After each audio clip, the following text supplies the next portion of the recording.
Doing our fifth budget meeting, hearing, whatever you want to call it tonight, on the county executive's 2019 budget proposal. And we're going to take things a little bit out of order to start with vets tonight. Is Director Secor here? Please have a seat at the end of the table. 205. Welcome again, Sean. Thanks, sir. Is there anything you want to say to start off before we start? No, sir. We're doing some great things with Veteran Services and look forward to another good year. So, How is your relationship with the Veterans Administration? very good. Can you tell us how you're doing with helping people? Sure. They have a new director over at the VA Medical Center, Darlene Delancey. Great lady. She's actually very approachable. So we've got to work with her on several different occasions. We've done a lot more outreach this year, trying to get in with veteran organizations within Albany County.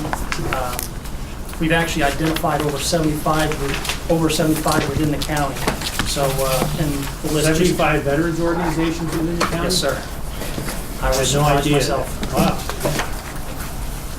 So we've been in touch with these with these organizations, attending their meetings, doing outreach at events, and it's actually provided us with more veterans to file claims and get to the VA.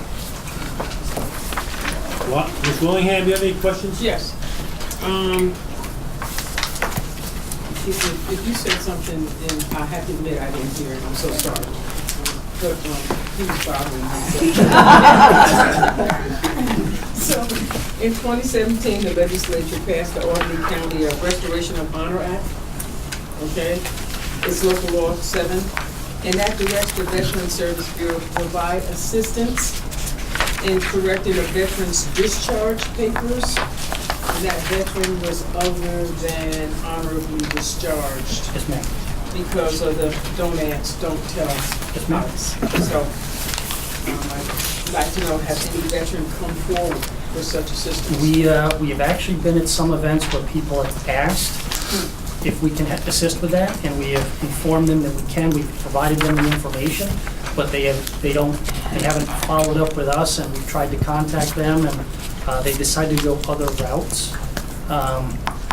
That's one of the difficulties with here is right in our backyard we have the VA Medical Center. We also have New York State Division of Veteran Affairs.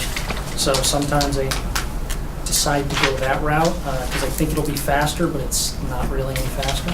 Okay, so also, have we done anything to make sure that the veterans know that we provide assistance in that, in that area? Absolutely, ma'am.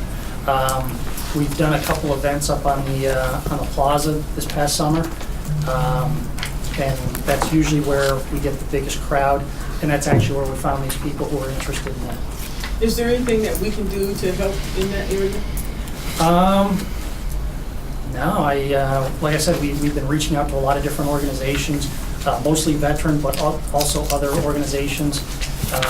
We've been working with Joining Community Forces in the state of New York, and they actually have a LBGT portion of their group, and we've been working with them to try to assist. So. Any other members have questions? I have one more. I have a question. Mr. Grimm. You mentioned under your new initiatives, working with the Overland Chamber of Commerce for annual military awareness event. Could you go more into that, please? Absolutely, sir. The Military Awareness Day is basically an event that we're putting on, and it's for the veterans, the future veterans, the current military, and our veterans. Just kind of a three-pronged approach. So there'll be recruiters there. There'll be things to help active duty military, but also to help our veterans who have been discharged. It started off as a event at Crossgates with only 40 vendors. We are now up to 72 vendors. So it's going to be a pretty big thing. And we're also doing our Honor a Living Veteran in conjunction with that. It'll be on the 2nd of November. Like I said, it blew up into something much bigger than we anticipated, which is a good thing. So we anticipate it definitely doing it again next year. Yeah, the head of the chamber, she's got kids in the military.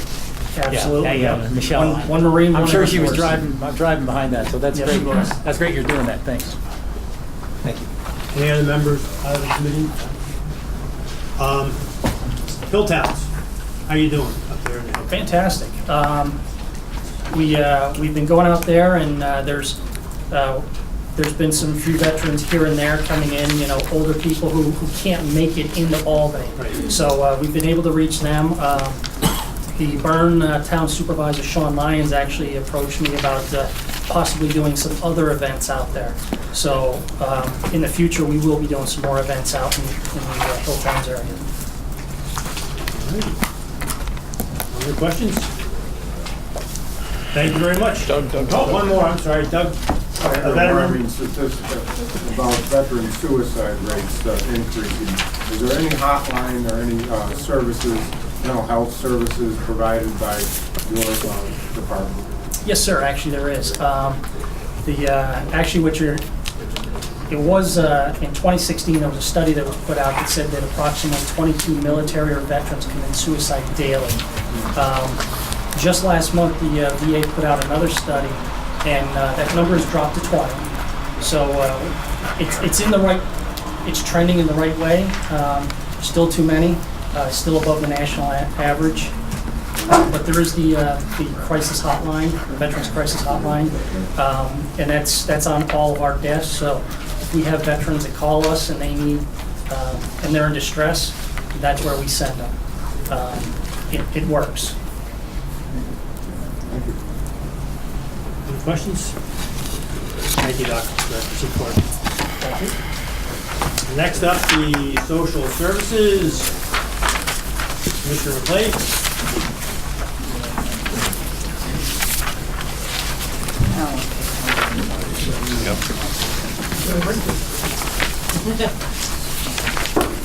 Hello, I have Joe Viscuso, Joe, Director of Accounts. Joe, at you get in there.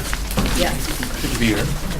You want to say anything, or you want us to start right away? Just basically that we're presenting a $137 million budget. So you're the largest agency Yep, in the county, 307 positions, that followed by hasn't what, the changed. sheriff, I guess. Okay. How many positions? 307, same as last year.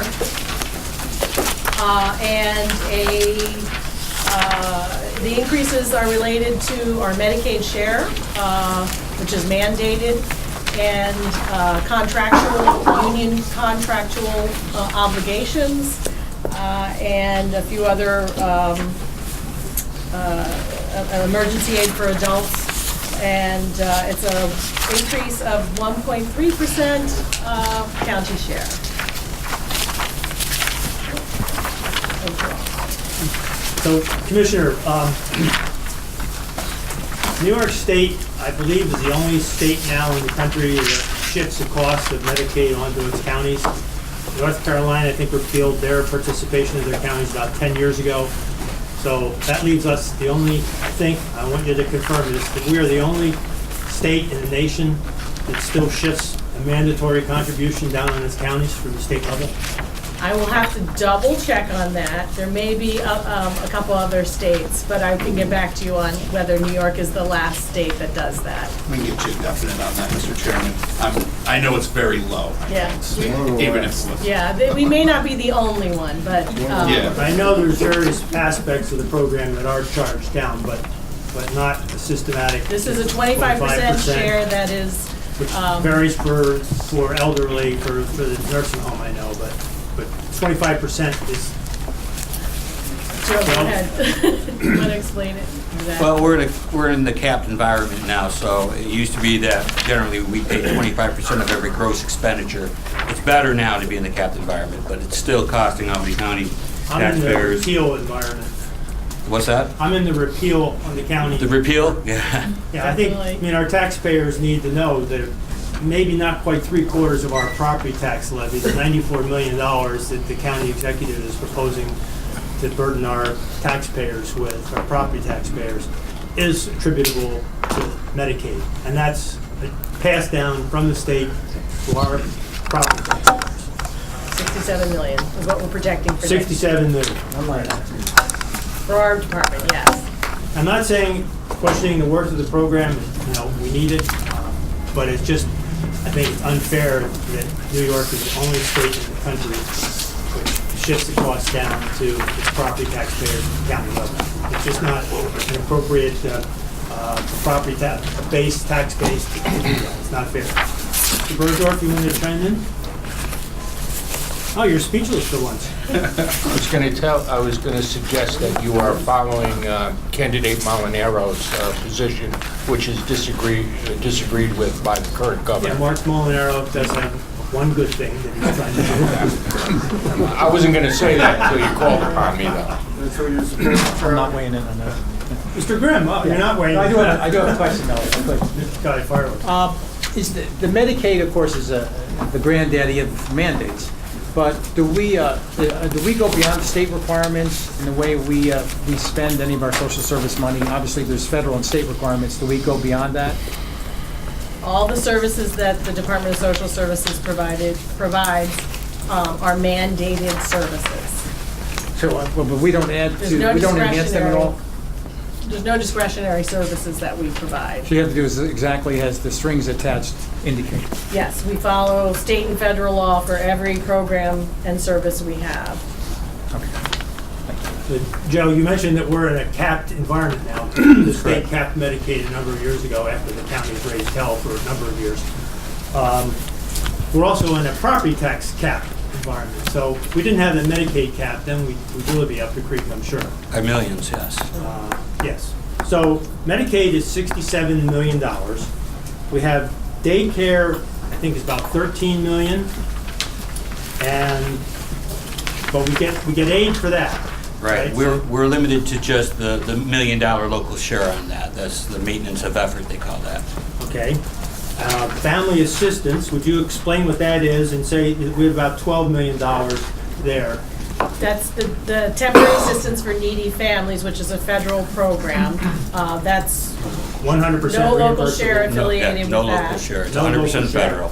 Right. No county share. Correct. No, yeah. And then how is that different from the safety net? Safety Net is a state program, and New York State is one of the, again, unique states that provides this service for people who are no longer eligible for the TANF services. Or they've expired their benefits on TANF, or for singles who come to us and need cash assistance. So that is a 71% county share. It's a state-directed program, so we follow all the rules that the state sets for that program, for eligibility, for follow-up, for recertification, for work requirements, et cetera. So we're getting roughly $5 million in aid for this mandated semi-funded program by the state. So the rest of that is something that we have to pick up at the county level without any choice whatsoever in the matter, and yet we have a cap on our property tax. Mr. Higgins, I'm trying to educate at the same time here tonight. Right. Appreciate you helping us. Can we just touch on some of the welfare fraud aspects of your budget submission? How much money has this unit recovered in savings to the county and state? To understand the way this works is we are reimbursed 100% for every dollar that we spend to administer the Medicaid fraud demonstration project. And it's been like that for years. So whether it's our personnel or our contract with IPRO, who conducts the investigations, all that's covered 100%, with the understanding that we won't see a dime of the money until all the expenses that we've been reimbursed for are covered. So I guess that's my question. We haven't gotten anything. We continue to be reimbursed more than what the collections have been as a result of the investigations. Part of that is because the Office of the Medicaid Inspector General cuts deals with, maybe the original findings are $1 million and they cut a deal to say, just, give us, $250,000. So, just so I understand this, I mean, it looks in the budget here, like we have like 20 people that do this? No. Well, that's, yeah. That's the fraud unit. They're not the entire, we really have one person that's dedicated to the Medicaid provider fraud. The rest of them are doing other types of fraud. Right. They're investigating your general welfare fraud, food stamp SNAP fraud, daycare. So all who's of paying our for that? Well, it's reimbursed in part by federal and state. All There's a county share though. All these positions. The Yeah. fraud positions, yes. And just, I don't mean to belabor the point. No, this is a good but question. I guess Follow up on it. what you said was they're not recovering enough money in their investment. I was referring just to Medicaid provider fraud. Can you break it out for me? So- The Medicaid fraud versus what all these other people are, these line items. I'm on page. So there are 192. two types of investigations that the fraud department does. One is front-end detection services. So that is where someone comes in and applies for services, and the eligibility examiner or supervisor identifies that there might be a problem in the application, that something doesn't look right or make sense.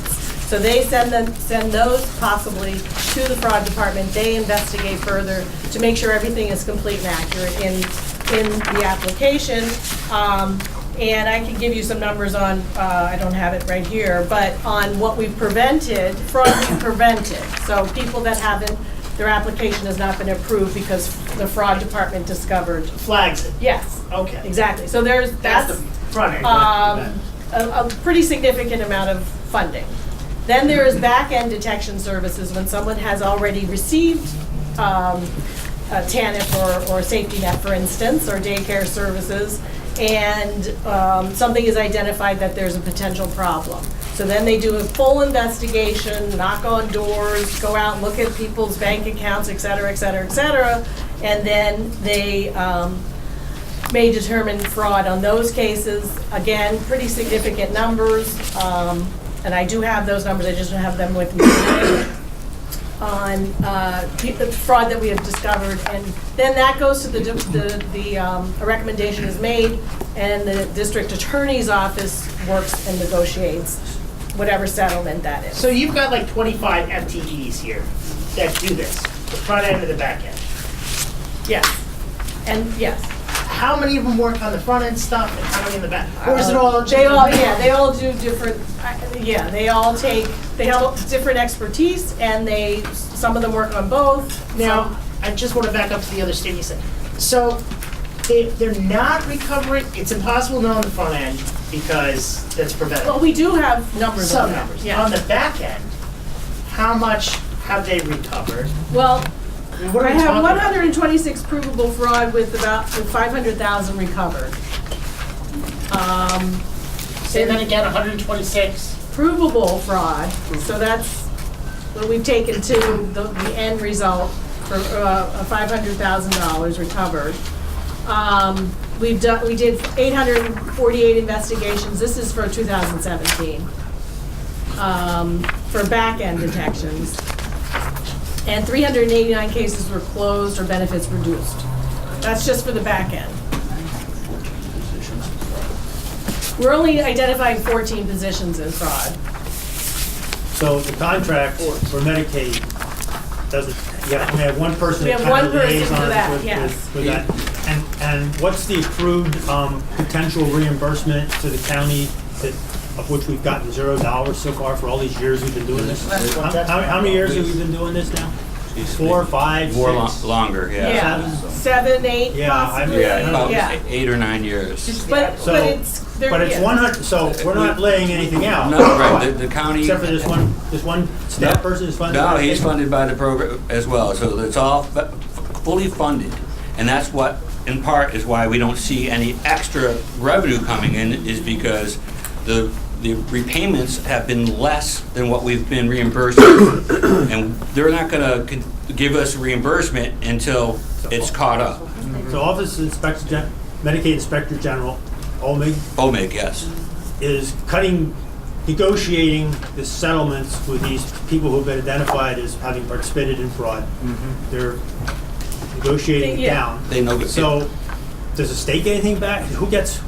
Well, it's the What- state, yeah, yeah, the So state they gets it. take 100% of whatever, Whatever they, yeah. Whatever, yeah. but we're paying 25%. understand why we. But we're not paying anything. No, well, we found someone who's taking Well- money that was illegally, so we should get that money back. Well, it gets credited towards what we've been reimbursed for the project. So if we. So that's how they're paying for it. We're not really, Yeah, they was probably, that there's question? Right, probably a everybody has federal a share share. as well. Reimbursed first, and then the Yes. state, and then the county.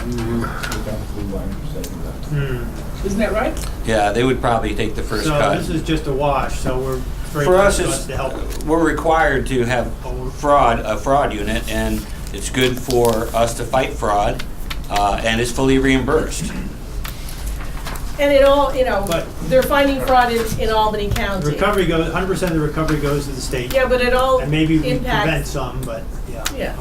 Can I just, I'm Mr. Bergdorf and then Mr. Higgins. It's great when we talk about fighting fraud.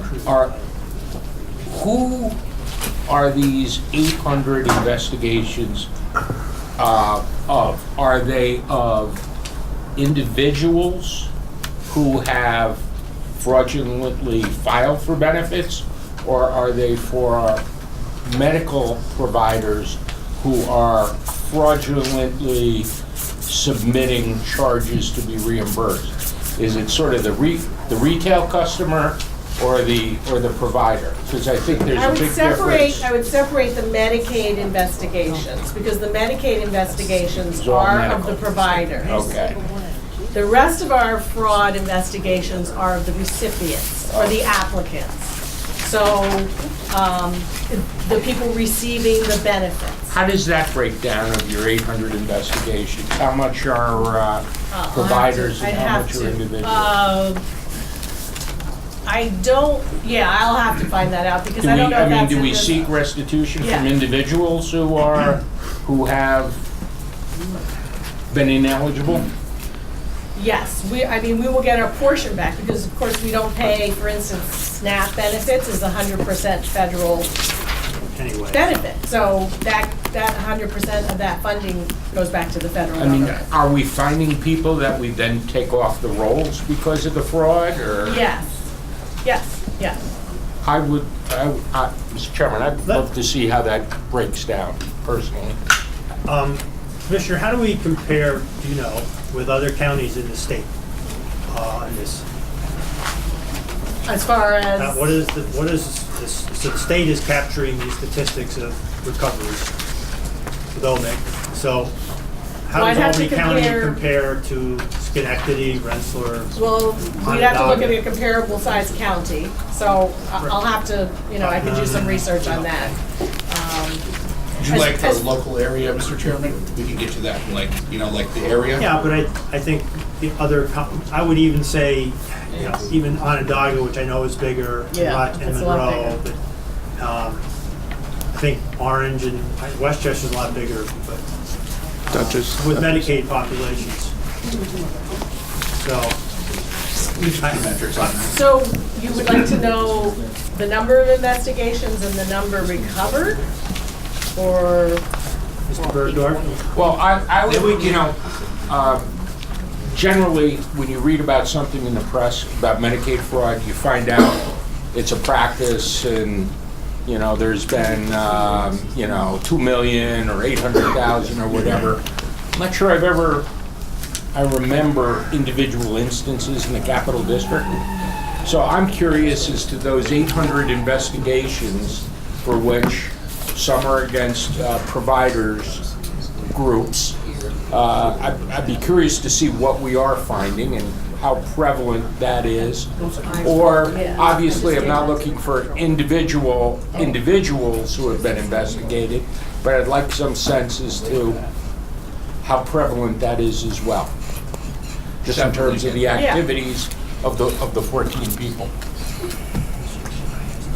I think it's more than doable. yeah, I'll give you our reports that we have. Ms. Willingham? Yes, I had several questions. I'm looking at, it looks like where the monies have gone down on page 199.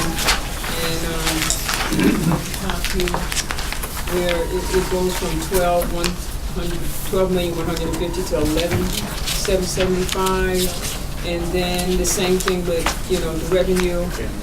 It goes from 11,150 to, you see what I'm talking about? Yes, our cases are trending downward, so we are reflecting that in the budget for next year. Okay. Can I ask another question? Please. Okay. I understand that when someone receives services, okay, they sign some kind of contract, and later on, in that contract that they're signing says that they would have to pay the county back for monies received. And I'm actually referring to cases where someone, you know, who has a home or something up, they tried to get a loan, and then was told that they couldn't get it because they owed the county some money. Right, there is an agreement, and I might have my deputy commissioner, Elisa Friedman, explain that rule. Hello. In certain instances, generally speaking, all of our public assistance programs are means-tested programs. So you either qualify or you don't. When we put all the money into when we get to the end of the interview and we have all the verification, we put it in the computer, either you're eligible or you're not eligible. If you're eligible, there's no repayment. If you are not found eligible for the ongoing assistance, you may be found eligible for emergency assistance, either in safety net or in family assistance. Shorthand for that is a one-shot deal. Suppose you are behind in your rent. You missed, you know, you're living close and you missed a couple payments, something happened, and you get behind in your rent. But you have sufficient income, you're not found eligible for ongoing assistance. So there's another layer of eligibility. That second layer of eligibility, if you're found eligible there, we may assist you to forestall eviction, to keep your heat and lights turned on. Those are the most often ones in all of the programs. If you're in that in-between where you're not eligible for ongoing assistance, but you're not completely over that cap, then you sign a repayment agreement. It's a loan from the County of Albany. Okay, so the one, I would like to know where that is in here on how much we have loaned out. It's not. It's not, okay. But two, the other thing is, so I guess the complaints that I get, that people really don't know that when they're getting the money, that they're signing a contract where they have to, I understand it, but why isn't it in here then? As they were talking about recovering money, so do we know how much that is that's out there? Well, it's not large. We could, Walter, would we be able to, we may be able to call out a number, possibly, but it's only these in-between people, and they are advised at the time. I mean, the form that they sign explains, and it's explained to them when they sign it, that this is a payment that needs to be paid back. Can you say, well, how is the money recovered then? We have a system that the state provides us called the Cash Assistance Management Subsystem that keeps track of these situations and other situations where a recipient might end up owing money. And that system is used to send out billings and then also track the recoveries that are coming in from those billings. So, we know you have a very, very important agency. Some of these programs we've been talking about, like daycare and family assistance and safety net, are larger than the entire agencies, other agencies that we have in the county. So, it's huge. Back on Medicaid, I see we have a lot of representatives from the county executive here, and hopefully you could prevail upon the county executive to maybe talk to some folks up the hill about getting us some of this recovery funds back in. I understand you said there's an offset, but I'm not sure if we're entitled also possibly to receive cash money that would be used to offset the levy. very curious as to, this program has been 10 years maybe, and we haven't seen one cent back in Medicaid restitution, unlike the tobacco settlement where we get roughly $4 million a year. Right, we have not shared in any recoveries from the Medicaid provider fraud agreement. But that was part of the agreement that was signed, indicating that you'll only receive recoveries once all of the monies have been, once it has been covered, all those monies that they have reimbursed us for running the program. McLaughlin, maybe the county executive's office could help us look into this, please. We're paying benefits. Absolutely. Thank you, Mr. Okay, I want to turn over to Sam Fine, who's the Chair of Social Services of the County Legislature, to ask you a question, or two maybe. Thank you, Chairman. Commissioner, so I noticed that there's 35 vacant positions. I've heard that there's some issue with vacancies, turnover, and I've also heard from some members of the public, some people in the social services sector, talk that the eligibility examiners and other employees are not paid enough. So I'm wondering, how do you think that the pay of eligibility examiners and other employees, do you know how it compares to other counties? Do you know how it compares to similar positions in the social services sector? And do you think that this is related to vacancy issues? And could you also speak more about turnover and vacancy issues? Yeah, I raise that as a risk for us, and that is, we have a workforce also that a lot of people are hitting retirement age. So, and that's, they've worked for decades for the department, and they've done really good service. So, we try to keep them as long as we can, but some people just want to retire. So we can't help that so much. Although we have actually provided some promotions to people who are eligible and ready, and then we keep them a little bit longer. I can't say exactly like what Schenectady pays, but I do know that that we're not competitive with New York State, which is right down the street. And there's a lot of vacant positions right now at New York State because of their retirements and people moving up. So it's been kind of this cycle that we're in, that they're holding a lot of civil service exams and our staff are taking them because sometimes they can get, up to $10,000 more for a comparable position. But we haven't done an analysis of the other departments. Tomorrow's session is on workforce issues in the Yeah. county. So welcome to join us.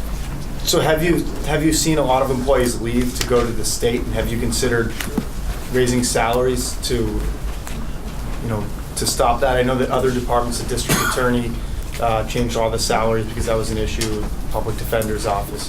We have a contract, we have a union contract, and that was just negotiated last year. So. Any other questions from Mr. Grimm? Thank you. I noticed on the information you provided us, which we appreciate, on the salary increases, I have 2 pages of salary increases here, and all of them are over 2% according to your numbers. They range from 3% to 16%, and can you explain that, and how is that consistent with so many of these negotiated deals that are 2%? So these are contractually obligated salaries. That's why they say step increases. What happens is sometimes we'll have somebody in a position and there'll be turnover in that position, and maybe they were a second-year step person. And then they're replaced by somebody that is a 5th year. That's why it increases so dramatically. Or a 10th year. So all of these would be step increases? That's there's 2 pages. Right. They're all described as stepped increases. So they've either gone, on the ones that are on the decrease page, you're going to see them going from a higher step to a lower step, and on an increase page, you're going to see them going from a lower step to a higher step. Sometimes it's just simply somebody going from a 5th year step to a 10th year step. So are all these 2% increases plus the steps? Is that what you're saying? The steps are what the individuals get per the contract. Right, and in our budget, if we have a vacancy, we budget it for the 10th year step because we don't know necessarily who's going to be stepping into that position. You could have someone in the agency for 12 years as an EE1, becomes an EE2, so they're gonna be at a different step than somebody else. It's a little Mr. complicated. Zalon, do you have figures on the cost of the 2% across the county versus, or in addition to, For- step increase For the wages? non-union, the 2%? No, across for all the the- union.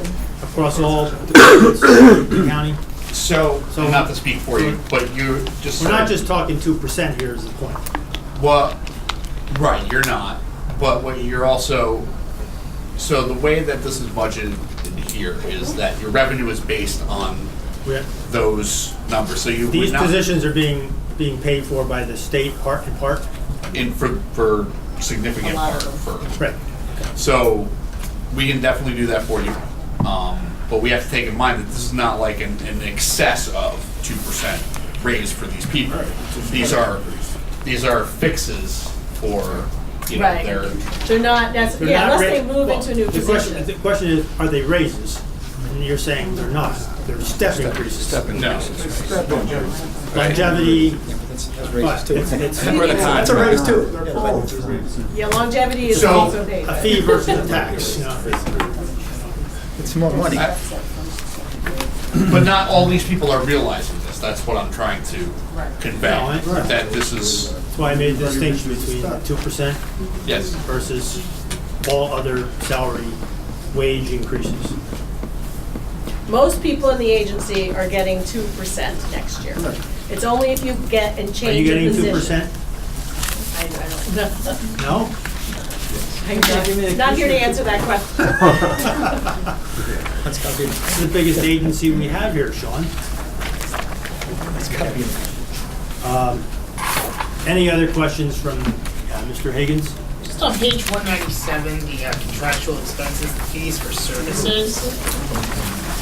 Just touch on why that went up so dramatically in 2017, 2018, and why now it's flat. 197. Oh, yeah. Well, These for services 2017. Contracted expenses. For which program? Which program? Mr. Higgin, 6055. which one are you looking at, sir? Page 197, Daycare. Is that daycare. Is that daycare? It's a pretty significant jump. Did something happen in the law that necessitated that change? Well, yeah, probably what expended, right, it was what is expended in 2017 versus our expended in 2018 versus, Walter's gonna answer that question. Yeah, he was just, Walter's got I it. can answer this. So, in 2017, and a little previous to that, about 4 quarters previous to that, the state came out and said there's going to be federal regulations that is going to impact you for daycare. And basically what they said was, when somebody signed up for daycare, they could get it for the next 12 months straight without any questions asked. So we as a county decided to prepare for the impact, and we closed down to just the ones we had the mandatory open. That left us with a below forecasted expenditures for 17, if we did not know. That was 17, this is 18, and we're talking 19 in our budget. The Fed still can't get their act together on this number. Got it. So our county, Albany said, well, let's open up a little bit. So you'll slowly see over the next 18, 19, and 20, a general increase, not a dramatic one, but a slow increase to compensate for the Fed. And that is Walter Fischlinger, is our budget analyst. I just have one more question. All right, so, Anybody else? the Social Services Committee just went through the RLAs related to kiosks for SNAP. So, based on the usage patterns of the kiosks, okay, how do you know if it is more efficient than your current process? You know, you find interactions and the type of documents scanned and interaction times, how are you gonna know? We're going to be tracking the usage patterns for the kiosks and determine how many people are using it, number one. And number two, the kinds of documents that they're scanning. Can they do all of them or just, you know? Probably most of them they'll be able to do. We haven't put the RFP together yet, so we don't know all of the features that are gonna be in the kiosks yet.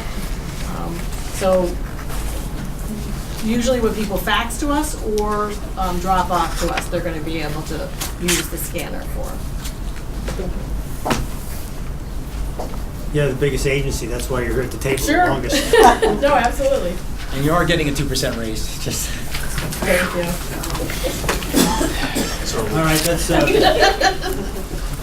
Commissioner, thank you very Oh, much. thank you. Joe? No, it's working. On to health. Dr. Whalen. Hey, come on up.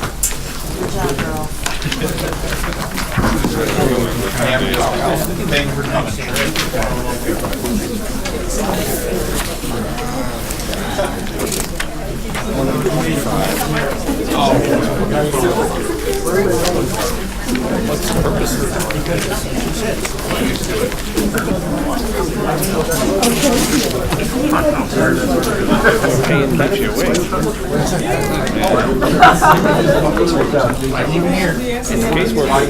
Well, we'll just let them clear out. I did try to freeze you out.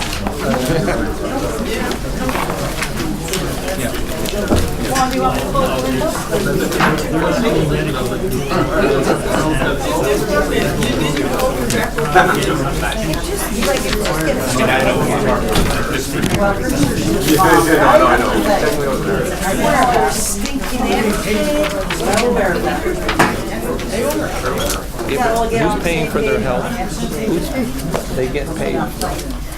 Sean, are all those auditors for social services being paid for by the state or feds? A good portion of them are, yes. Not the whole thing. I'd have to get it to the exact breakdown. We'll follow. I know that they give a block for, you know.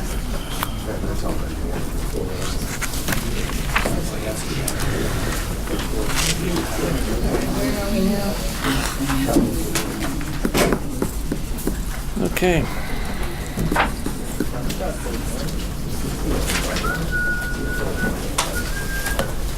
I understand, Dr. Wellen, this is an excellent report, and it's been commended by staff for all of us to read it, but I don't think we have a copy of it. I'm happy to bring you copies. I don't It's also know. available online. It's available online? Send us the Okay. link, yeah. Save Yeah, it. just send us the link, that'd be fine. Happy to do so. I heard it was outstanding. Thank you. So, who do you have with you? I have Shannon Witherspoon, who is Assistant Commissioner for Finance. Assistant Commissioner and Commissioner. You want to start off with anything?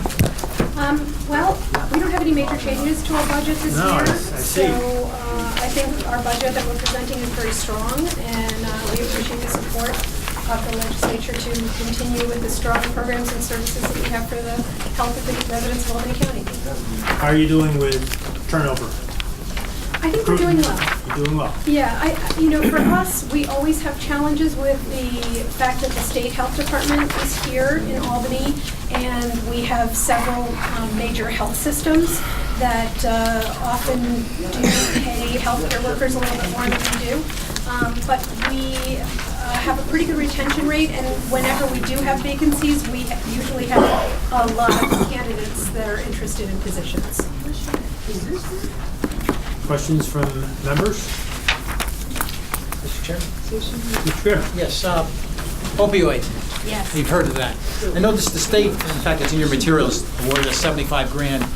Are we spending more money on that, on programs? Are we spending more money other than the 75? Maybe with, what are we doing for opioid and what money is being spent, I guess my question. Okay, thank you very much for that question. Yeah. It's certainly very topical.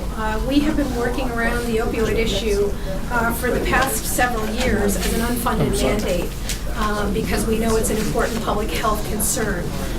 We have implemented programs and services through our Division of Public Health Planning and Education to work with community pharmacies on take-back initiatives, in particular one called Project Orange, where we provide take-back envelopes and education for residents who are on opioid medications.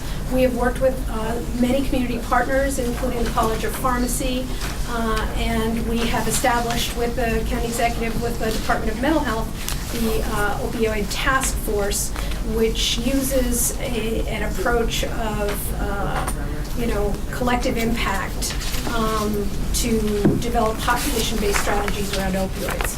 The new money that we got is $75,000 from the state. And with that, there comes a little bit that they're making us do, which is to provide trainings on medication-assisted therapy, which is needed. We need more providers that will provide that treatment to help those that are already addicted to opioids. But we also want to use that to develop a platform so that we have access to real and timely data around how opioids are impacting public health in Albany County. Opioids, you know, when we started to have problems in Albany, we would have people contact the health department and say, we heard there were 3 opioid overdoses this weekend. And we had to say, I guess so, because we just didn't have access to that data in any kind of real, timely fashion. It's not like communicable diseases. We don't get reports from providers or from emergency departments. It's not mandated reporting, so we simply didn't know about them, which obviously isn't in the best interest of Is that mandated reporting is that by the state for the communicable diseases? for the communicable diseases, yes. So the state could take care of that? They could, but it's complicated. It is complicated, in particular with overdoses that are fatal. There is a significant delay in toxicology testing of about 6 weeks. So it's not always immediately evident when an opioid overdose is an opioid overdose. So we've been working with state and local partners, including law enforcement and behavioral health, to try to get better access to data through law enforcement and behavioral health and first responders, so that we'll get a better idea of what's going on the street and then can start to implement real-time strategies. While we're on grants, I'm glad you have the Assistant Commissioner for Finance here too. In addition to recruitment and retention, you also mentioned loss or reduction of grant funding as being an ongoing problem in your response to our questions. How are we going to be doing for 2019? I mean, opioid is only 75,000, but there's some 5.5 million comes from other sources? Right, so the 5.5 million revenue comes from... And what's your total budget, just so everybody knows? 9.9.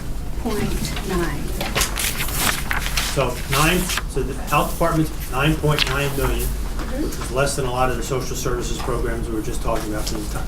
So the county health department runs on 9.9 million, of which a little bit more than half comes from outside grant funding. Primarily Correct. federal?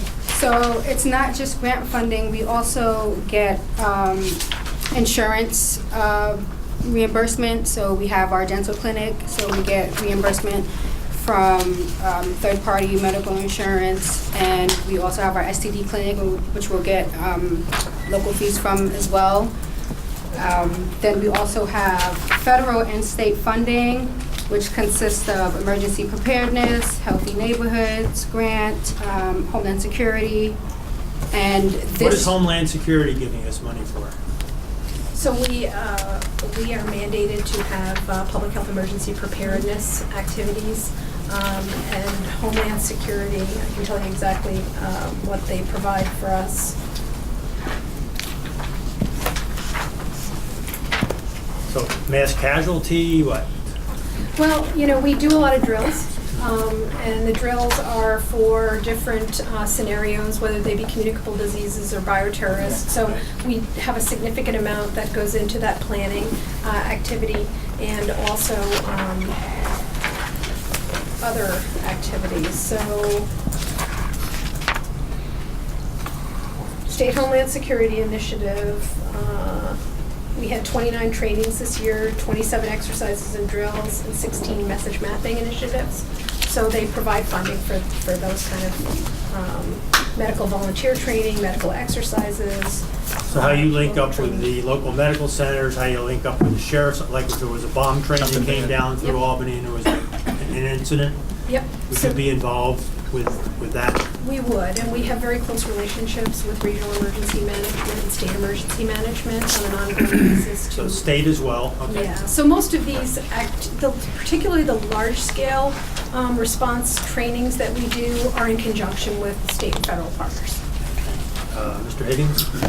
This task force that you guys established this year, this Albany Prematurity Network, How many times did you guys meet? I didn't hear much about it. Yeah, so that is a collaboration between the Health Department and Albany Promise and the March of Dimes primarily, but there are many other community partners that are involved in that. And it really is about developing strategies to decrease the rate of prematurity. We know that premature births in Albany County account for significant health burden. And these issues are also closely related to issues of disparity. So at this point, we, I believe, have had 2 meetings, and we're at the point of everyone has shared kind of what their individual programs and services can bring to the table, and now we're at the point of kind of putting those together and coming up with a shared either mission or project. Again, this collaboration doesn't have funding attached, so it is another example of working with community partners to come up with strategies with the resources that we have. Okay, just a couple other things.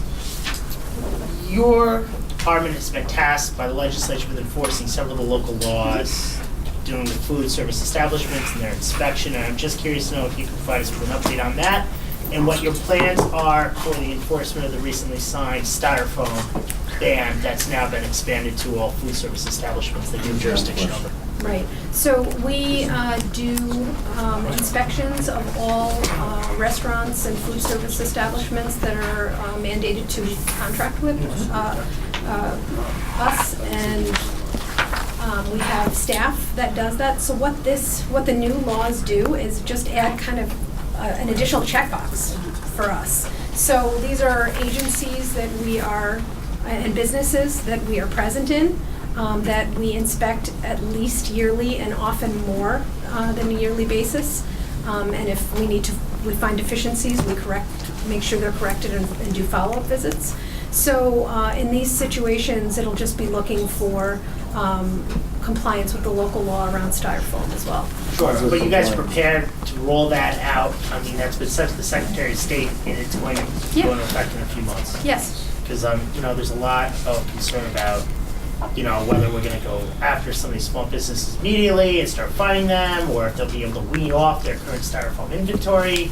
I think there's gonna have to be some sort of an education component. I know there's a rules and regulations piece. Right, so the regulatory piece is still being established. Okay. And what our normal tack when we have local legislation like this is to make sure that we educate first. And we do like to be supportive of our local business providers, so we try to understand with them what their challenges are and make sure that they can be in compliance with that. But when we start to implement according to the rules and regulations, we stick to we have what we're tasked to do. Good. Okay. Yeah. Thank you. How's the compliance been? It's been good compliance? Well, as I said, so we have not been to the enforcement stage yet because it is newly passed. But With the larger businesses you with have? the larger businesses, yes. Yes. How's the compliance been? Yep, it's been excellent. Okay. It's been excellent. Joe? How many people do you interact with per year, let's say with shots and things of that nature? So for immunizations, Yes. I can probably give you a Dental number. or, what, overall? Rabies. Hundreds. Rabies, hundreds? Oh, yeah, hundreds if not thousands. Yeah. So without doing outreach, people know you're there and they come to you. They do. Unlike veterans. Oh, yeah, we have many people that come to us for routine childhood immunizations. We have people that come down to the health department for flu shots. Can you give us an idea of the numbers we're talking about here for the county? Yep. What, you said hundreds? Flu Thousands? vaccine, 2017, 518 flu vaccines. Say that again? 518 flu. That's just for influenza. Okay. And that's disseminated. We provided that's in the adults in our clinic, and then 300 in the community. We provided 1,020 adult vaccines and 1,483 childhood vaccinations in 2017. So a lot. So dental, and the dental clinic, how many? About 6,800 a year. That one I know off the top of my head. 6,800 a year. Wow. Yeah, we have a very busy dental clinic. It's pediatric dental clinic. So, All at the health department down there. yes. You want to follow up, Mr. Brent? Yeah, back on the Mr. Bergler. back on the styrofoam, the education that you're going to, what type of education are you going to provide to the businesses? So again, it's just making sure that they're aware of the regulations and what they need to do to be in compliance. Are you going to give them options where to purchase non-styrofoam products? No? No, we don't usually give them business recommendations. We would just let them know what they need to do to be in compliance. Okay. Just a quick follow-up on that, and if you indicated, you had indicated that the regulatory structure is still being created for the styrofoam law? Regulations. And does that include the waiver provisions as well? How Yes. a business would submit Right. a waiver request and what criteria would be? So Bless you. when a law gets passed like this, and we're tasked with developing regulations, we usually do that with the law department. Kind of a conversation back and forth, and that's where we are right now. Okay, so that will be available for the business community to look at prior to the implementation of the law? Yes, it should be. I mean, because if it's effective, whatever X number of days before the Secretary of State, there should be a window Yes. by which I would hope We're that you would certainly work not looking to backwards. surprise anybody. We want to be able to educate the public first. That was just a follow-up on Chris's, but on another topic, under your fee-for-services, Environmental Healthy Neighborhoods Program with Cornell, biggest number, $218,000. Can you give us a sense as to what they do for you across the county on that program? Sure. Healthy Neighborhoods is a really important program. Again, it deals with in high-risk neighborhoods with a multitude of environmental problems in homes. So what they do is they send environmental inspectors into the homes to look for a wide range of things, from whether somebody has a smoke detector, a carbon monoxide detector, whether there's lead-based paint, whether if there's a child who has asthma in the home, if there are asthma allergens, if they need to get pest remediation, if they need insulation, I mean, from A to Z. They also provide, with that service, some cleaning products for people that may need it. And in situations where there's a child with asthma in the home, they will refer to our asthma nurse, and the nurse will go out and do a home visit and develop an asthma action plan with the family and the pediatrician to make sure that we can try to avoid what we have is a very high rate of unnecessary hospitalizations for pediatric asthma. So we're really trying to prevent those. So I think Healthy Neighborhoods is a great program that provides a great service in high-risk neighborhoods. How do you get referrals for that? Many different ways. We get it from healthcare providers, we get it from the community, and sometimes they go out and go door to door in the high-risk neighborhoods and just try to self-identify homes that need the service. Mr. Joyce, Chair of the Health Committee. Yes, thank you for coming, and first I'm just going to say we're so lucky to have both the Commissioner and Ms. Witherspoon, the Department of Health. It's been a complete pleasure working with you guys for the past year or two.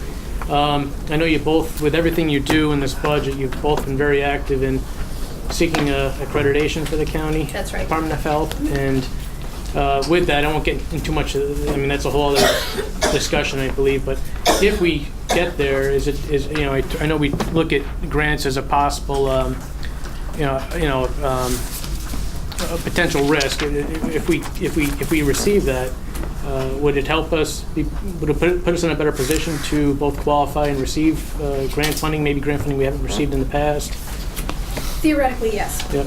Yes, I do think that it will show us to be more of a contender. So it does give us a recognition that it would be definitely improve our estimation. There are only, I think, there may be a couple additions since I last checked, but I think there are only about 12 or 13 local health departments that are accredited out of the 58 in New York State so far. So it still is a relatively new process. It is one that we're very committed to. And we're looking at hopefully a decision in the new year. So I think it will be very helpful for us. And certainly the process has been very beneficial in terms of enhancing continuous quality improvement, performance management among staff. Thank you. We'll wrap it up there. Dr. Commissioner Whalen, thank you very much. Thank you. Dr. Commissioner Giordano, you're up next. Mental health.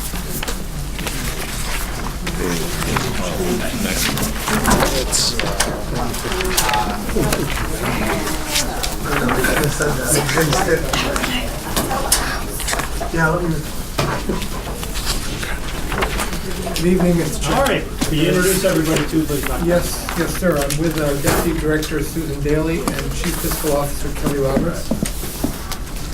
And we're here to answer... I rode the elevator with him. They were saying very nice things about you. That's what they're supposed to do. You have anything you want to start off with? Well, only to say maybe the obvious, that we're living in very difficult times, and it affects the population we serve very much, and there are a lot of people in Albany County who are suffering with mental health challenges, and we're doing our best to try to partner with many other folks in the community who are serving that group. But our business is thriving, Mr. Chairman, and that disappoints me.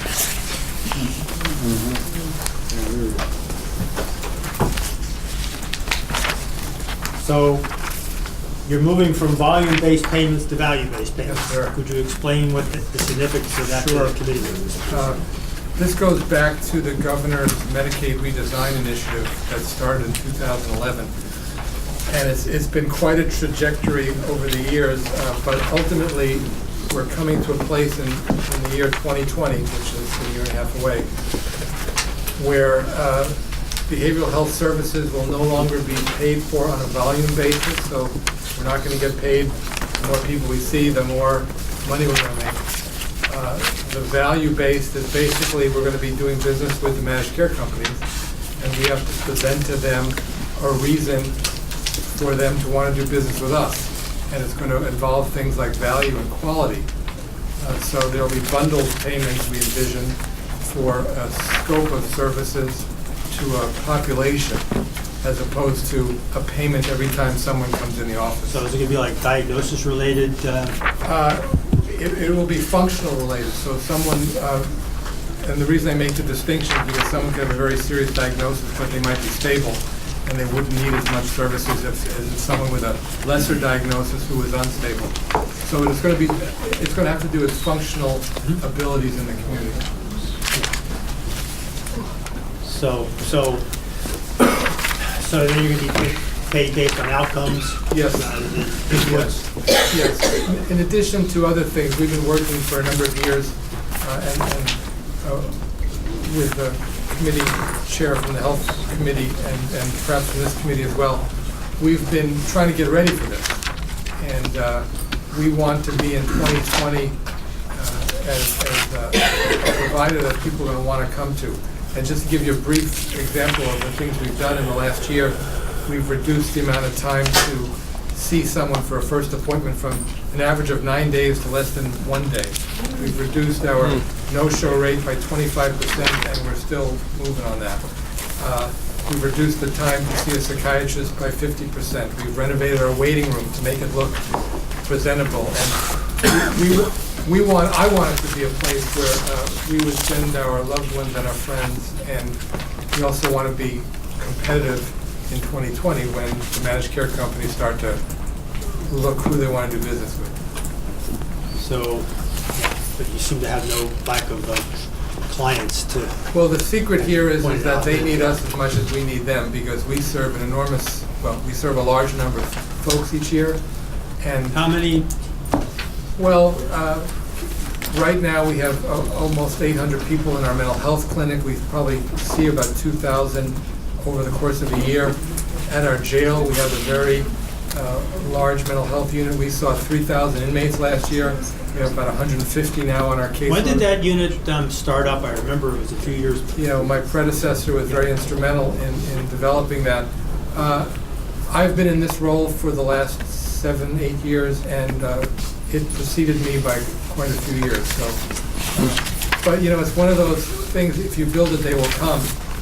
We have built that unit up, we have added staff, we're there all week long, 40 hours a week, medical services, 7-day a week, clinical social workers, you know, we're busy. Are you providing services to any of the immigrants that are being housed there?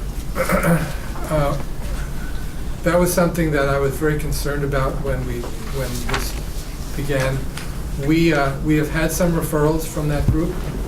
We have served them just like we've served everyone else. They're screened as they come in, just like anyone else, for mental illness, suicide, depression. It has not been an overwhelming demand, but we see them based on self-referrals or correction officers' referrals.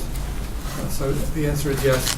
It's a very, very, very population and complicated by the language barriers. So 800 in your system right now, several thousand a year, plus how many at the jail a year?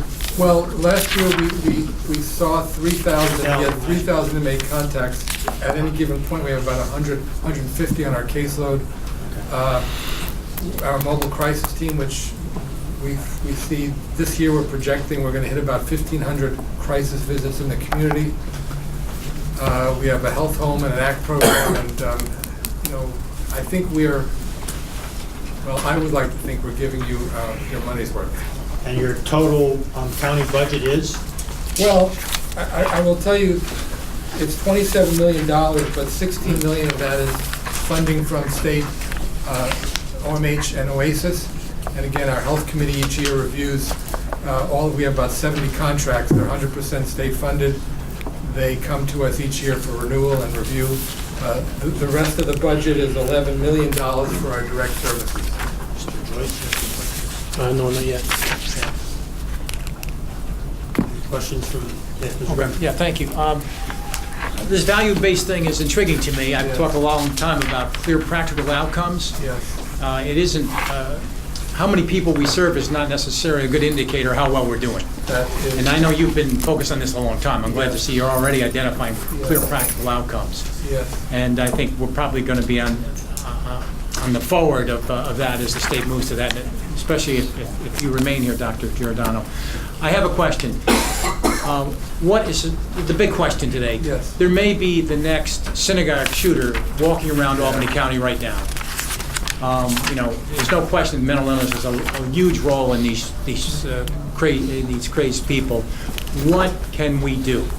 I mean, they were talking to a neighbor of the synagogue shooter. He said this guy never talked to anybody, and he had his shades down all the time. As a society, are we supposed to do something about that? Somebody's never committed a crime. How do we act responsibly as citizens to do something about these crazed people? Well, I'm sure you won't be surprised when I tell you that I worry about that a great deal. And I learned this morning, as some of you may have, that this was actually Mr. Rogers' neighborhood. Yeah. And I think it should drill home the point that if it could happen in Mr. Rogers' neighborhood, it could happen on any one of our streets or our blocks. We have a lot of interaction with law enforcement. We have a relationship that we've just developed with the FBI. We are trying the best we can, but the problem is not everyone who says they're going to do bad things does bad things. And sometimes people who do bad things don't talk about it.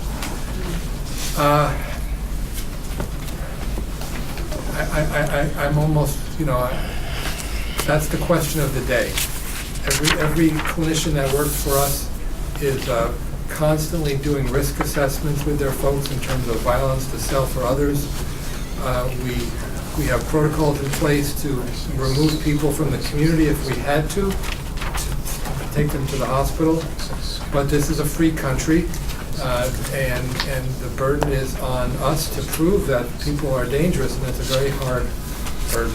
And can it say the synagogue shooter was compelled to get mental health? Yes. Could you be successful if he was resisting it? Can that work under those circumstances? Oh, I thought you were going to ask me if we'd be successful if he volunteered for it, because that's a challenging question too. If someone resists it and they're demonstrably a risk to self or others, the law allows us with local law enforcement to remove them from the community. I think the challenge is for people who have very significant illnesses who are willing to get help. It's hard to stay with them and to make sure that they follow the treatment plans. But I think the data is pretty clear.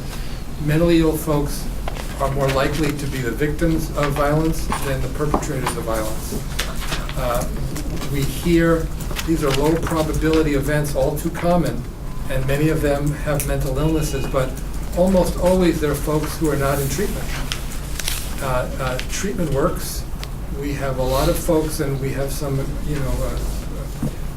testimonies in our budget narrative of folks who, we hear all the time, their lives were dramatically changed by finally getting help.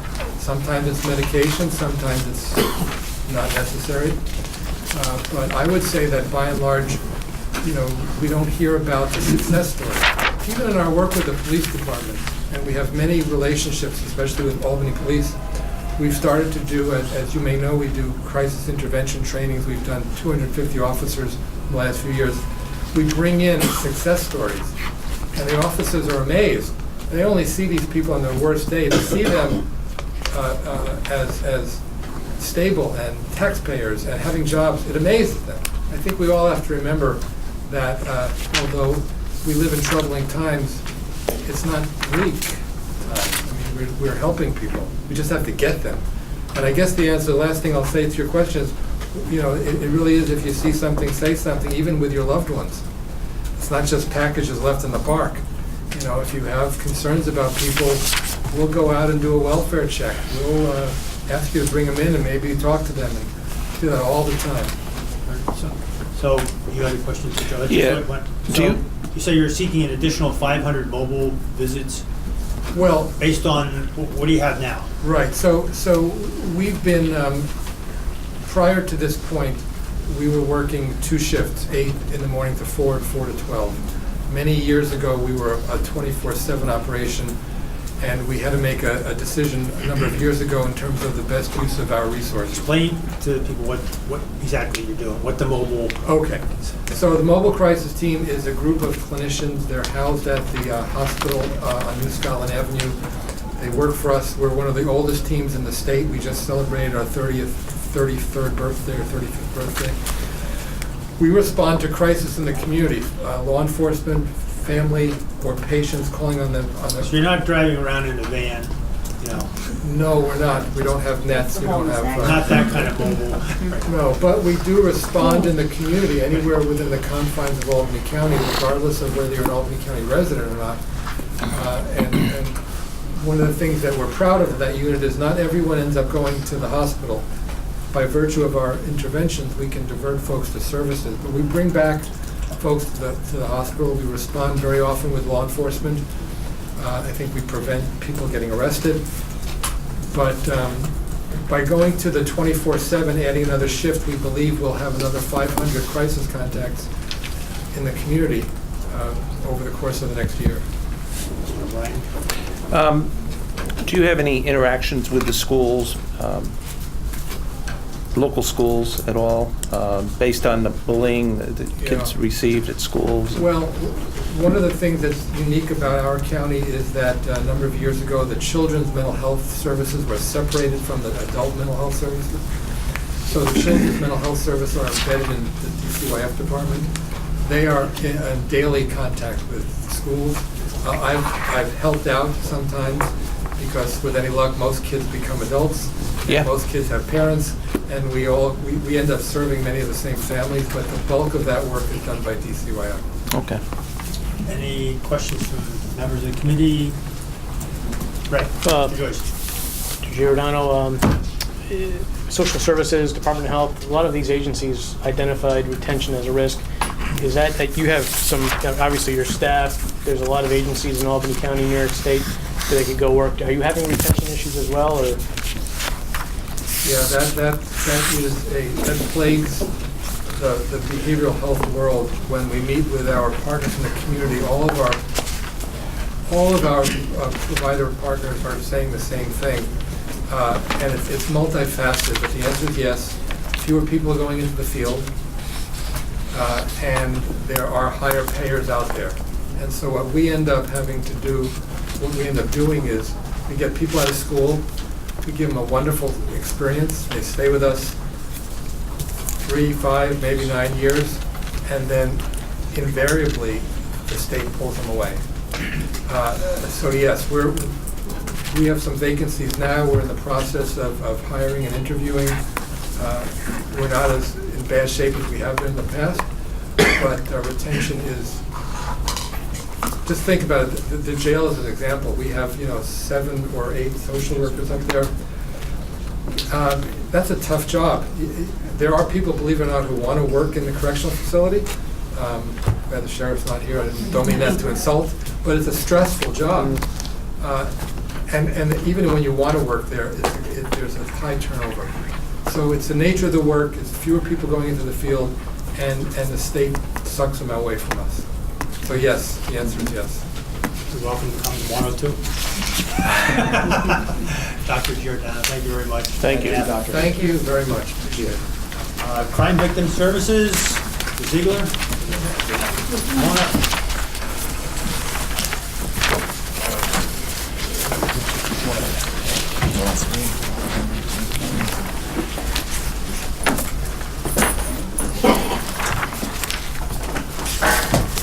So, good evening, thank you good so evening. much.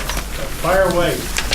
Thank you. I just want to say thank you for the support we've had from the legislature, from the county executive.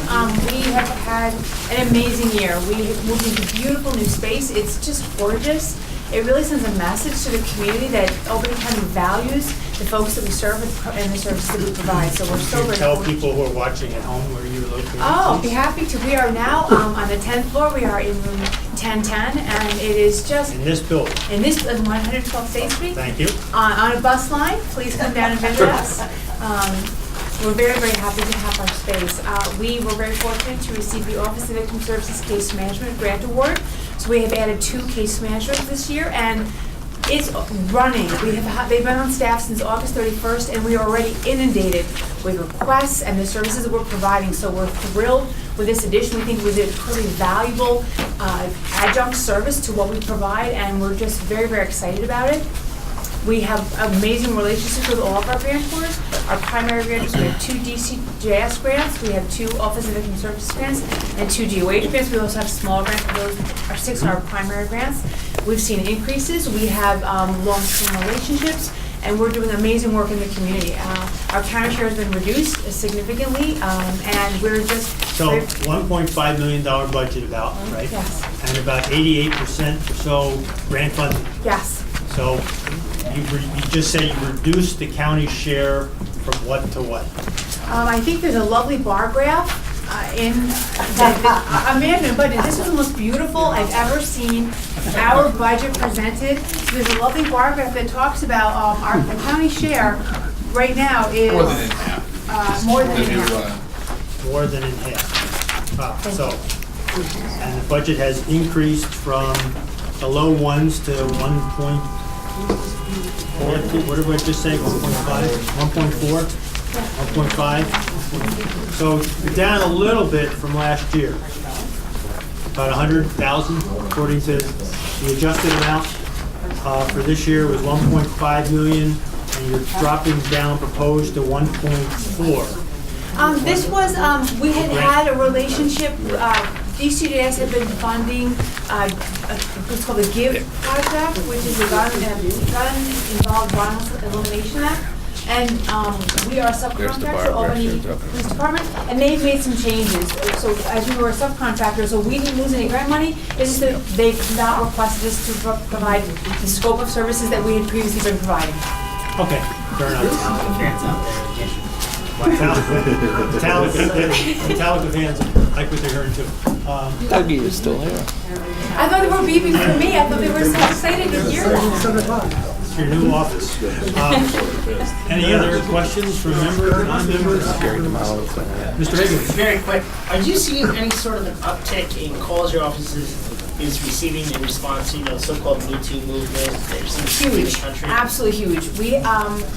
we had really dwindled in our hotline calls. Yeah. And we were getting maybe 2 or 3 a week. We can get 5 to 10 a day. Wow. Our emergency room accompaniments are off the charts. Again, we averaged 8 a month. We can average 8 a weekend. So we are seeing a significant increase in requests for services.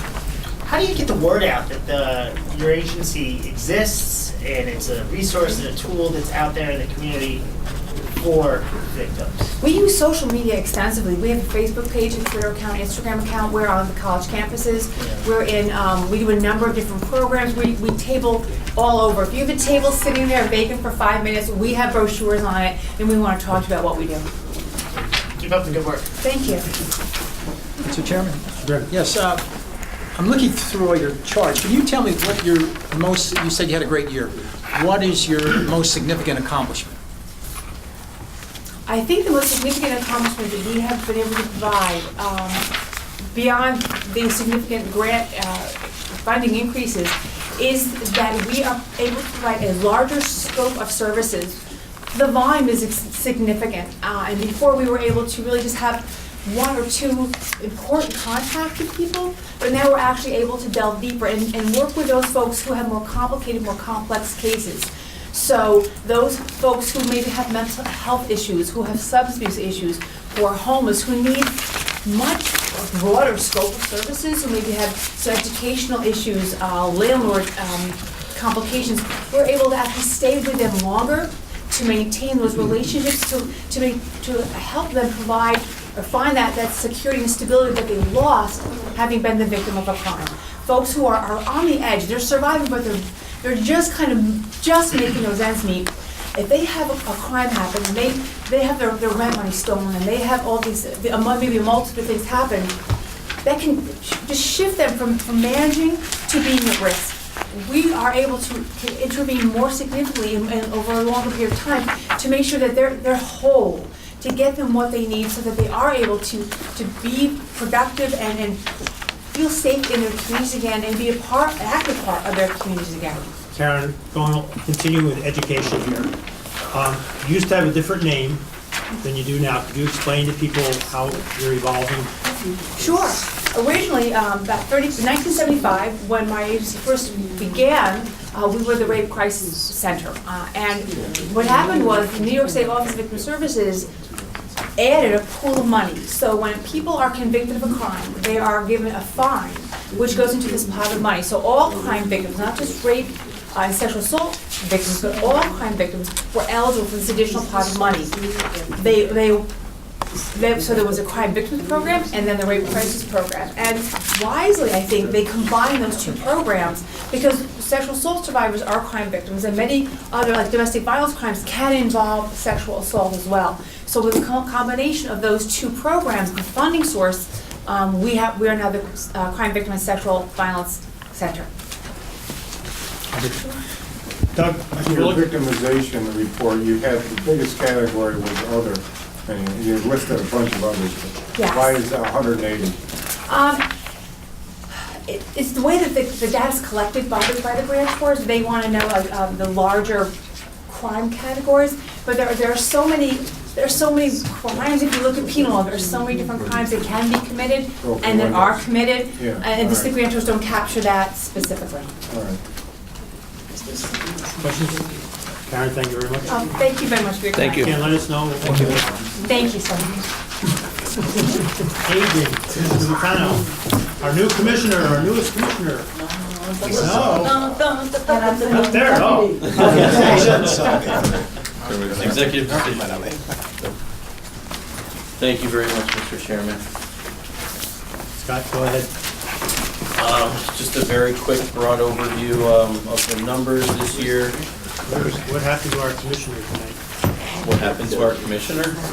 Our commissioner, incoming commissioner, Rosano, is right over here. Come on, Well, she should join us. Come on to the table here. Move over, Scott. Bashful. You stay over time. Not bashful at I all. want to see you at the head of the table there where you belong. Scott, move over a little bit. Come on. Welcome. Wow. Now, What a nice write-up in the Times Union about you. yeah. Thank you. So So have you been to any committee meetings yet with Ms. Willingham? I just want to know who's going to answer the question. Oh, okay, thank you. So, Thank you, welcome to your first budget. I see you have a capable staff here to assist you. Absolutely, and this is on-the-job training for me. So, let's do the start. Ms. Willingham, please go ahead. Well, first I want to say welcome to your first budget hearing. You know, Mr. Siegel here, he will be answering any questions. You stated in your response to our questions that the cost of providing essential services continues to rise, while federal and state funding allocations remain flat. Okay, so are there any other alternative sources of funding that you have sought to tap into? We're always looking for alternative sources of funding to tap into. It's not easy. There are not a ton of grants for aging services, senior services within the health and human services category. Very recently, just a few months ago, we were able to submit a proposal for a grant. We partnered with Erie County, which I'm sure you'll be hearing more about in the near future, to expand our nutrition program. And we are kind of excited about that. There's a lot of logistics still need to be worked out, but we were lucky. I mean, that was a competitive grant. There was only 1 of 5 awarded. Can you give us a brief overview, because I don't think everybody here knows. Yeah, we what you're talking started to hear about this, partnering with Erie County. Erie Correct. County for $250,000 a year. That is correct. Okay. So can you tell us a little bit more about it, though? I can tell you what I know so far. Okay. So it's a grant through the Administration for Community Living. It's called the Innovations in Nutrition Programs and Services Grant. The premise of it is to essentially expand our congregate meal program to include a restaurant component for individuals who maybe are less inclined to go to a traditional congregate site at a senior center or a religious institution or some community center, to be able to partner with local restaurants to offer similar type meals, but in a more consumer-directed environment. Time, you can choose what time you'd like to go. You can choose from a prefix menu of options. Your food is, of course, cooked to order in a situation like that. More interesting to us in the department, actually, is the second component to this grant, which is the introduction of technology to this program. Right now, our programs are heavily bureaucratic. There's a lot of paperwork involved, a lot of documentation, a lot of registration, a lot of, it's very, very paper heavy. This would enable us to now introduce a technology-based system. It's basically a scanner and key tag system that we're moving towards, which we'll roll out very carefully. But essentially what it would be in the end is an individual would have a key tag similar to your Advantage card that hangs off your keychain with a barcode on it, would go into any congregate site of your choosing or one of these restaurants, and that someone there will have a scanner, they scan your barcode, and you're set, you're good to go, relieving the client from maybe some less than desirable conversation at times, asking for donations or filling out additional paperwork or signing in, the sign-in sheet. It's simply scan your tag and everything is recorded. All that person's information at the end of the day or at the end of the meal. The provider will take their scanner, it plugs right into their workstation, and all of that information from that program is now uploaded into the statewide client data system, relieving the provider of a great deal of paperwork as well. So we're very excited about that component. I've spoken with our providers. They are incredibly excited about that component. And if it's successful, we are working with NYSOFA on this as well, even though it's not their grant. It is their system. So we are working with them, and they're excited about this as well. State Office for Aging. Correct, correct, yes. So how many sites are there right now in Orange County? True, congregate sites, about 18, Oh, only 17, 18. 18. And so all of those 18 sites will have, Eventually, yes. okay. We're gonna start with the traditional congregate sites before we Yeah. wrap in these restaurants. Right, You know, right, it's- right. Commissioner, we really, some of the members would like to know where those sites are. If you Get a chance to let us know those 18 congregate care centers. See how they're dispersed through the county. Mr. Bullock? Yeah, I tried to put the Damien Center on the congregate meals. How's that doing? We've not heard a response from them yet. They haven't responded? They have not responded to us yet. We have reached out multiple times. We do not have, we asked for we needed very specific information in order to get to the next step. We have not received that yet. Okay, thank you. Mr. Bergdorf and then Ms. Willingham. Are you seeing the trend for congregate dining? Is it still on an upscale? Or is it flat, or? Congregate has remained pretty flat. I'm not seeing any significant spikes in either direction.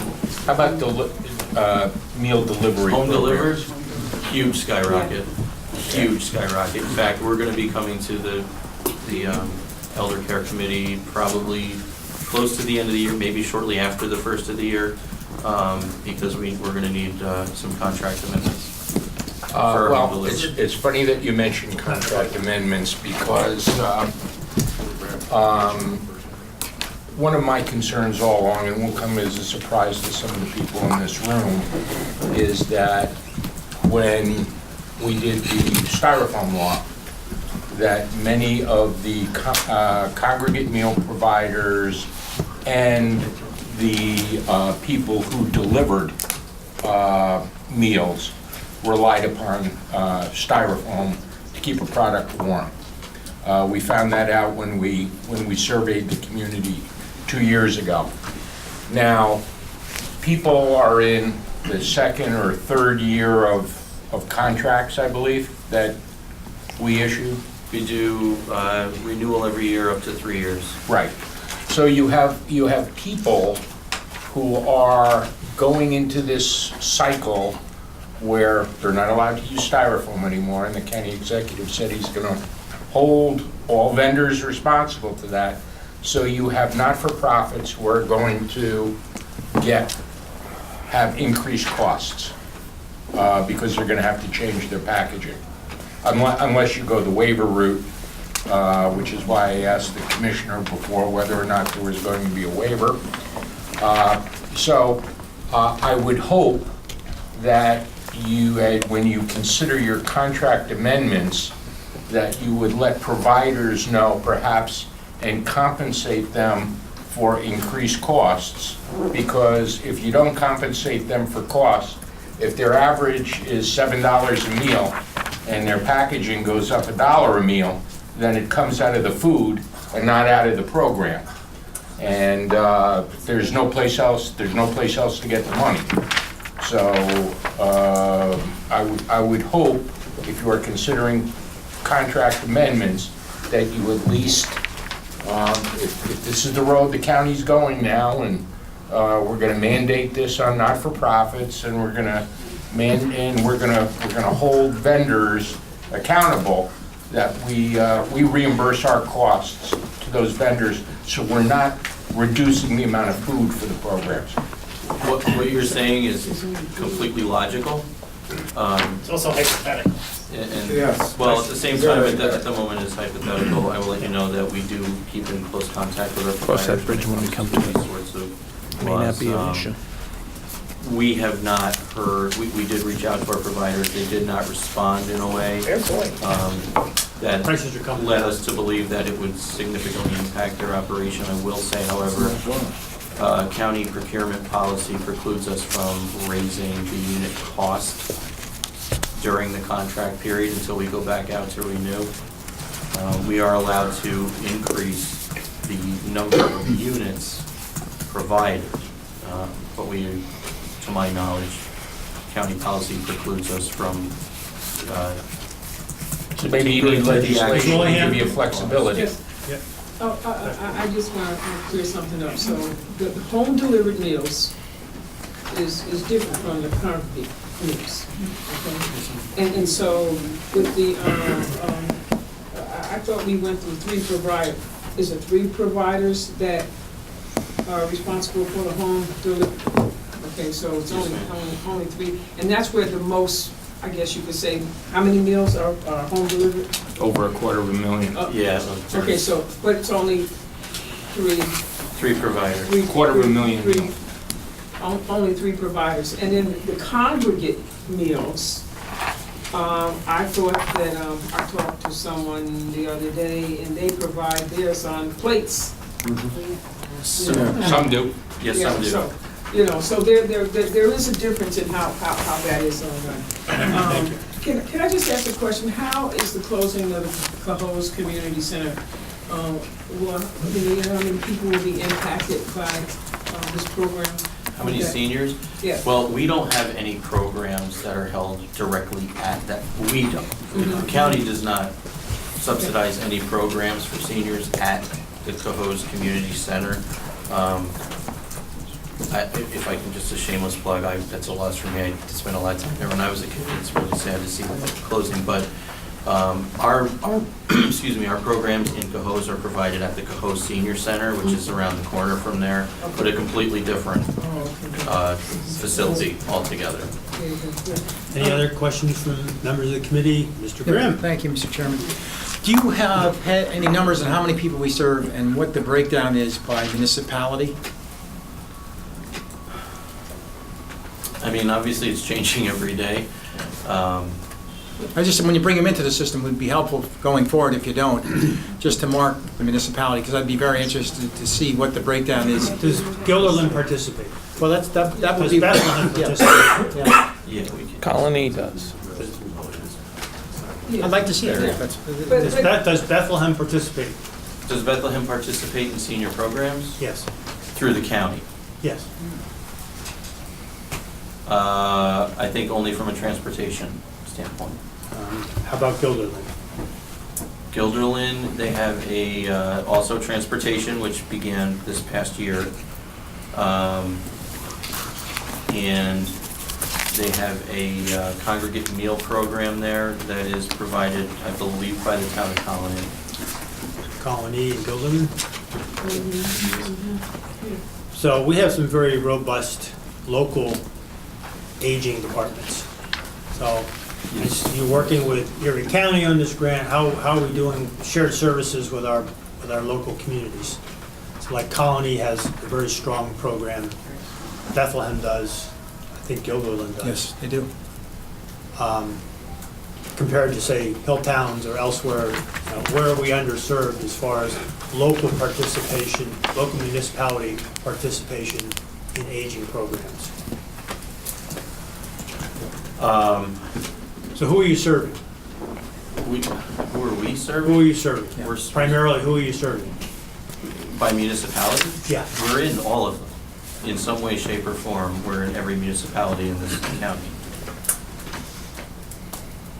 Primarily, though, you're not in Bethlehem.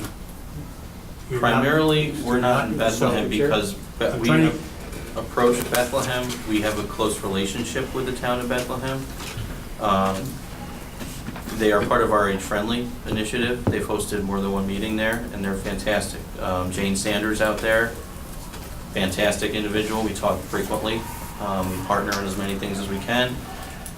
In the case of Bethlehem, to be perfectly honest, they don't want to get involved with the bureaucratic red tape that comes along with participating in our program. I guess what I'm really, where are you helping the most in the county right now? We do a lot in the city of Albany. We do a lot in the town of Colony. We we do. We spend a great deal of time out in the hill towns. We have a presence out there weekly, if not more. For congregate meals, for? We do congregate meals, we do transportation, we transport people to adult daycare services. Are you helping facilitate connections with the health department, with mental health, with veterans? In the hill towns? Yes. Yes. Okay. Yes. Good. That's what the Access Hill Towns is all about, is making. Okay, just trying to.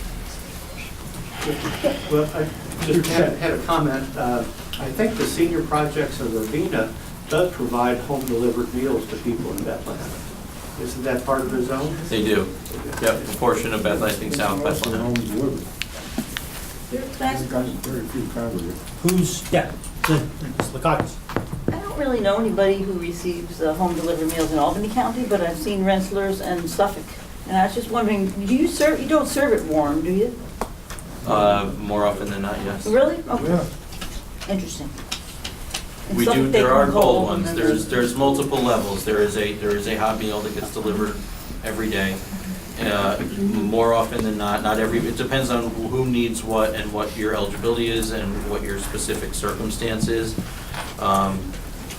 Everyone who on a home delivered meals program receives at least one hot meal a day. Some folks do receive two, and the second one would be a cold meal that they can eat later on, or something that can be reheated easily later on. And then there's also what they call a shelf-stable meal that every home delivered meal participant receives. In case there's a storm, like this time of year actually, if there's a storm, if something happens and drivers can't get out, they're supposed to have, something available, and then that's replenished right away after, when they get, their drivers are back on the road. So the drivers volunteers? I know a lot of areas they are. We have a mixture. It depends on the provider and who they have working for them. The vast majority are volunteer, yes. Does Mr. Grimm like to? Yeah, sure.